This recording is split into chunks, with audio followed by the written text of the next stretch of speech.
Hello everybody and welcome back to another video. Welcome back to Gran Turismo 7, where it is the exhibition series season 2 round 1. It is the Nations Cup today. As you can see here, starting from the back in P16, we are using our traction control on for the start of this race. I'm going to shut it off as soon as we go into third gear here. Let's see what we can do. Trying to go around the outside. I decided it's too dangerous. There's not a lot of control in these cars. However, I do know Mr. Carlsberg there in the Vision Gran Turismo Mazda there. So we're going to go up the inside of Mr. Carlsberg. I know he is a very clean driver, so we're going to keep your eye out for that. Now, also keep your eye out for Motorhead TV, the Italian there, in 14th, 15th and 16th. Now, a little bit of a heads up, these three at the back of the field here, this will become a battle for the lead. So this was a brilliant race as I go flying through the middle there. A little bit, well, I bumped into the back of the Frenchman, which actually helped him out quite a lot. I don't know why I got a 2-second penalty for that, but we'll deal with it. But now you're going to see the speed difference of the Mazda compared to everything else. As you see, we go flying past 3 cars here. Not going to quite make it move on the last one, as dirty air is also going to be a massive factor around this track. So we're just collecting penalties on this very first lap. So we're going to have to slow down, serve this 2.5-second penalty. Everyone's going to come back past and we're going to start again. But then the field is going to be more spread out, so it should be a little bit more calm, a little bit more easy. We'll see what we can do. Even the Brit's going to go past there. So we're back down into 14th, as we see yellow flags here, so that's going to change relatively quickly, as we see another Brit up there going very slow. Must have had a incident into turn 1, so we're going to go around the outside. No, he's going to brake late, so we are going to go and perform the old switcheroo. So that's 1 position gained. We are up into 13th. That's a net gain of 3 positions in the first lap. Let's see what we can do going through this tight infield section. As we see another German there spinning out. Yellow flag still showing. Mr. Carlsberg there in the wall. We get a very big oversteer moment on the exit there. But we're in the slipstream. We also have a lot of these very slow cars to overtake, so we're going to swing it around the outside. That's another 2 positions. Can we make the move on the German? We can, but he's going to outbrake us, or no, it's going to go for the ghost. Go in for the ghost overtake, but we should get the run and we should be able to get past into turn 1. So here we go, around the outside. We have a Alpine there up in front, and someone's serving a penalty, another person serving a penalty. So we gained 2 positions there. We're going to gain another position here. We go around the outside of the Alpine, but we go too deep. We're going to lose that position. We're also going to lose a position from Mr. Carlsberg. So that's going to put us down into P8. But we do have a very long race. It was a 36-minute race, roughly. I have edited it down, so it's not going to be too long for you guys. As you see, someone else there just getting punted off into the grass. So that's what's up into P7.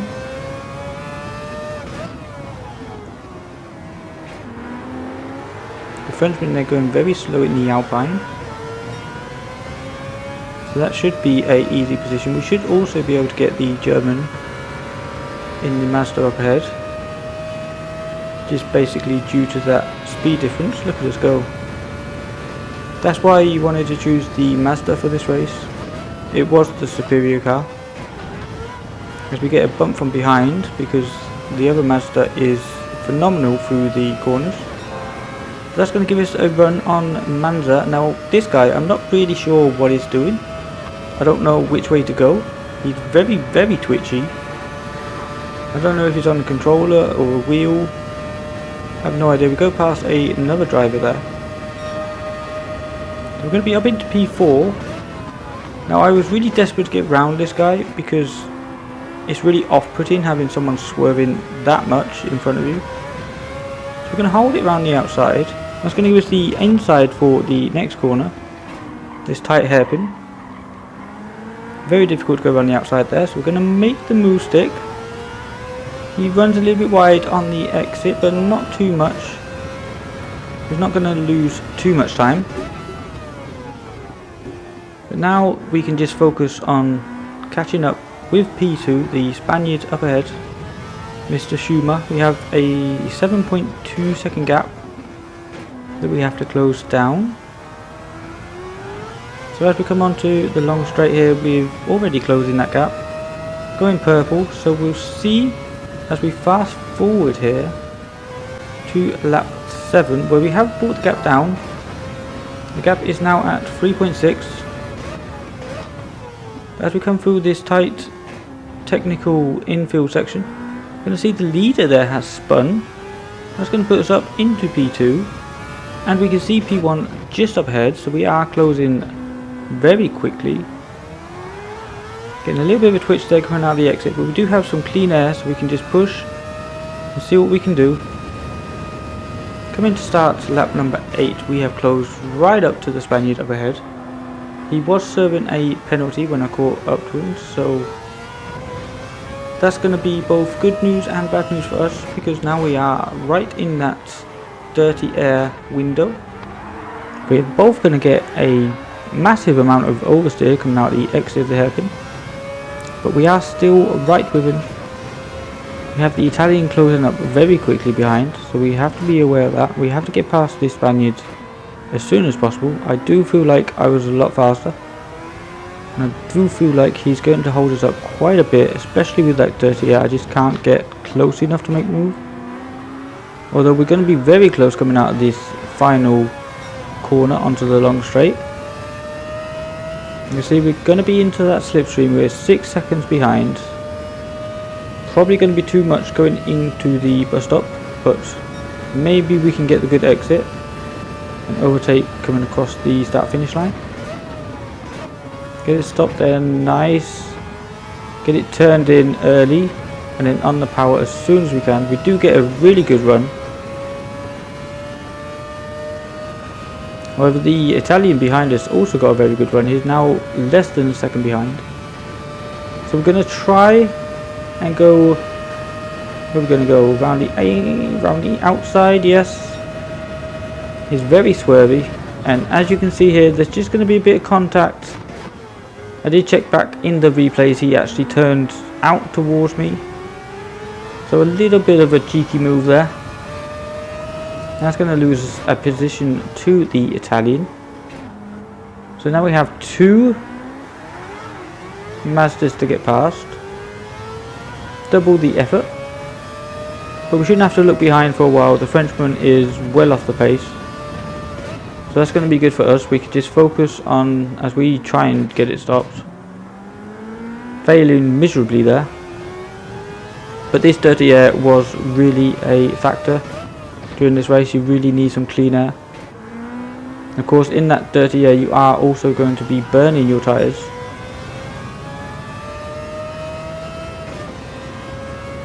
Coming down onto the long back straight here, the oval section. We are 1.5 seconds behind, so we do have a little bit of clean air, so we should probably get a good exit out of the chicane. As long as we nail it, which we seem to have done there. That's really good from us. That's going to bring that gap right down. Now only a second to the guy in P1. Coming up closer here, we see that they both actually have penalties. So that's going to be very good for us. We're going to try and make a move. We go down the inside, we hit the invisible wall.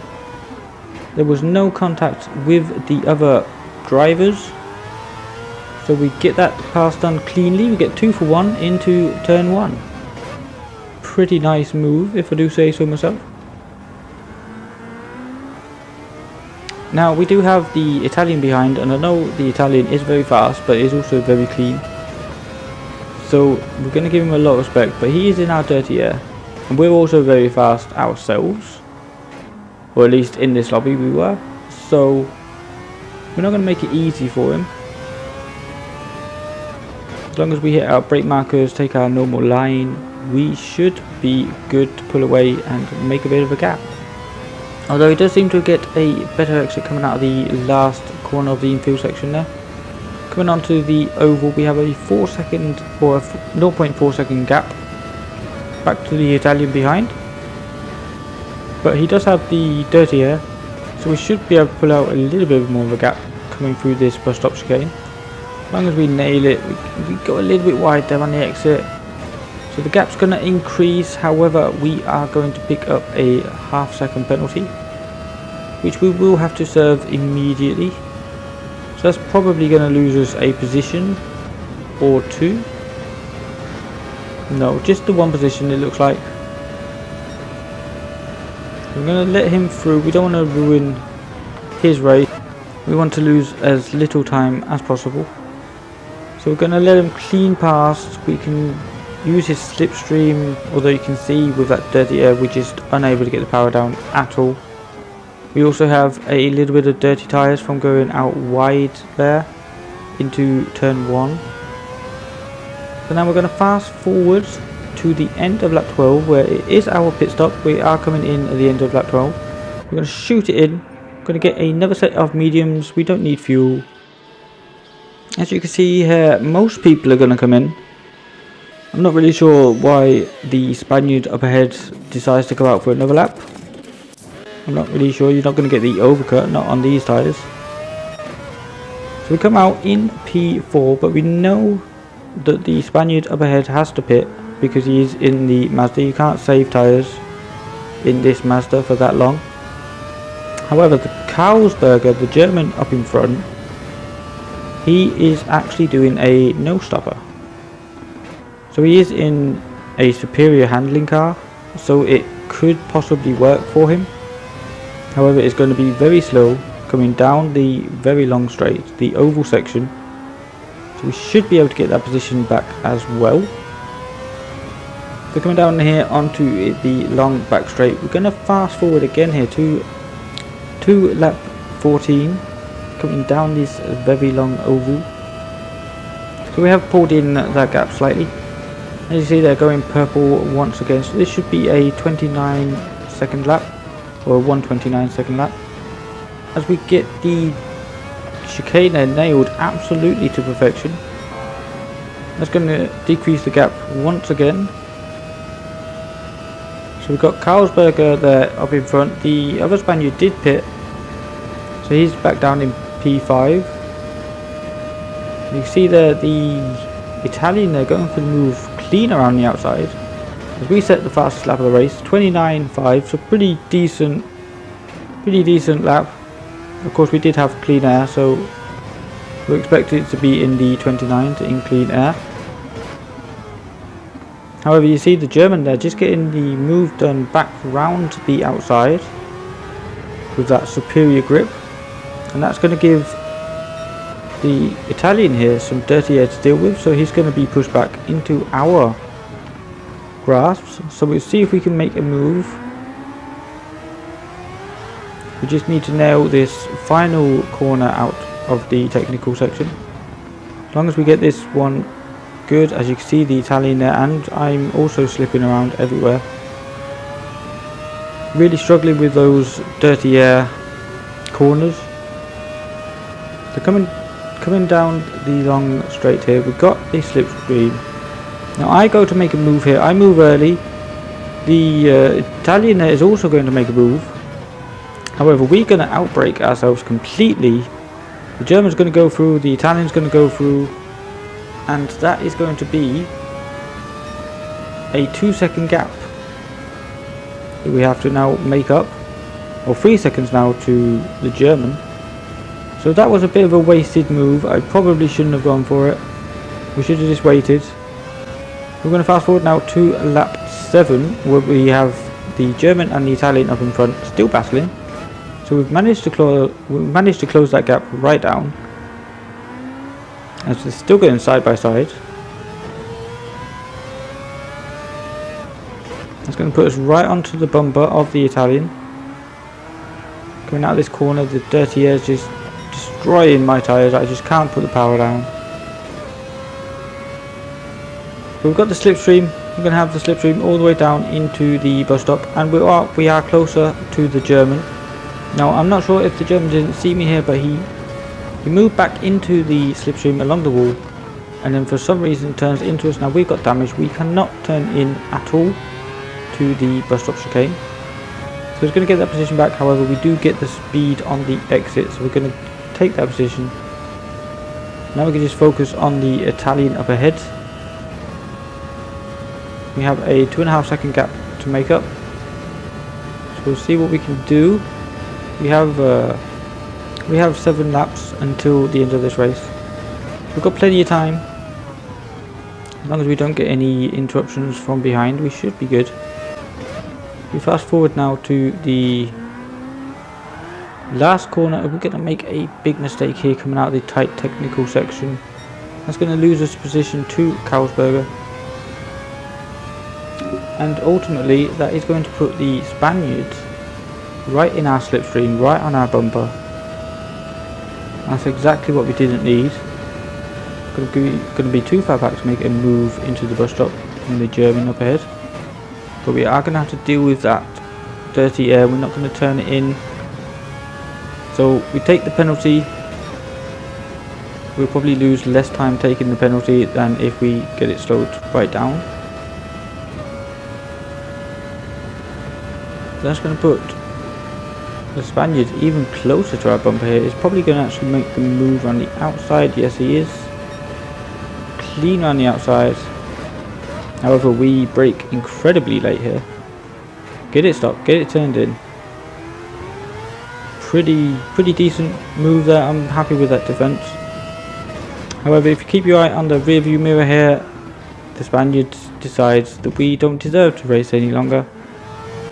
So we're going to fast forward now to the last lap, where we did actually catch up to the Spaniards, but because my tyres were dead, we had dirty air to deal with. There was no possible way for me to make the move. And of course we do want to race clean. We don't want to just barge him off like he did to us on the beginning of lap 18. So we'll just stay behind until he makes a mistake, or until we get close enough to go for the lunge, but I don't think we're going to be able to. It is the last lap. He's weaving all over the place. Illegal defending. He obviously really thinks he deserves that 4th place. So you know what, we're going to be the bigger man. We're going to let him have it. I would rather take 5th place in a clean manner than take 4th place by pushing someone else off the circuit. So that's going to be it for this race. Coming home from 16th in P5. We come over the finish line now. There we go. There's the confirmation of the 5th place, up 11 positions. So actually not a bad race at all. So coming into race 2, I actually did some qualifying for this one. I wasn't doing qualifying for the first one. I just wanted to start from the back, see how well we could do, learn the car a little bit, learn the track. As you can see here, starting in P1 with quite a marginal, quite a big gap to P2, and of course the gaps just keep getting higher and higher the further down the grid you go. So that was the top 5. We're going to go into the start of the race now. We're going to go through the first lap here. As you know, I always like to keep the first lap really calm and conservative. I don't really think you should be going for any big lunges on lap 1. But you can see the effect of the dirty air there. Unable to turn in P2. You see that gap just increasing and increasing up to half a second now.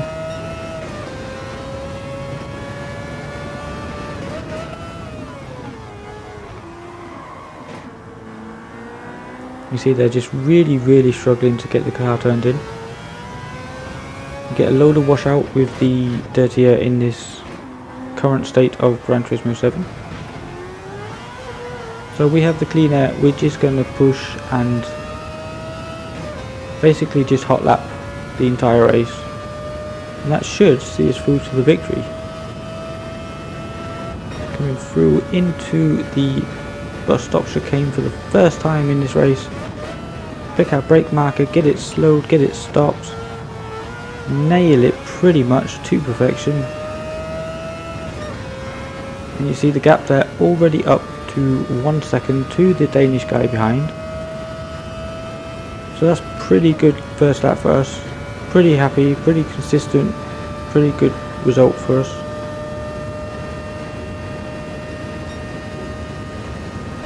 So as we fast forward now to lap 12, quite a big gap. The gap is up to 5 seconds. We're going to come in for our pit stop now. And you can see on the timesheet there, pretty consistent lap times. Now we're going to fast forward again to lap 20. And at this point I was just been hot lapping. I've been putting in fastest lap after fastest lap. It's a pretty good practice for us. This is going to be the fastest, or my fastest lap of the race. It was actually the fastest lap of the entire race. So I'm pretty happy with that. As you can see, we've reached the 29, so we've got a 29.8 at the minute. Going purple through the first section, which is always good.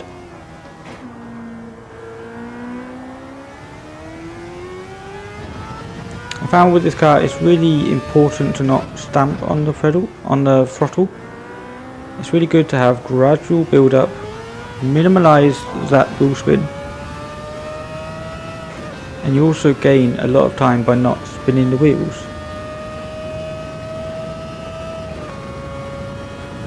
So we're four temps up, yep. 4 temps up going into the bus stop chicane. See if we can nail this and really push on for that fastest lap. I mean, I pretty much can't take that bus stop any quicker. Although we haven't increased our delta, so we probably could take it a bit quicker if I'd really tried. We had a lot of time to practice. But coming home, or coming around for a 29.3. So really happy with that lap. And we have a gap of 10 seconds to the Spaniard behind. I'm going to fast forward now to the last corner of the last lap. The gap went up to 12 seconds, probably about 13 by the time we crossed the line.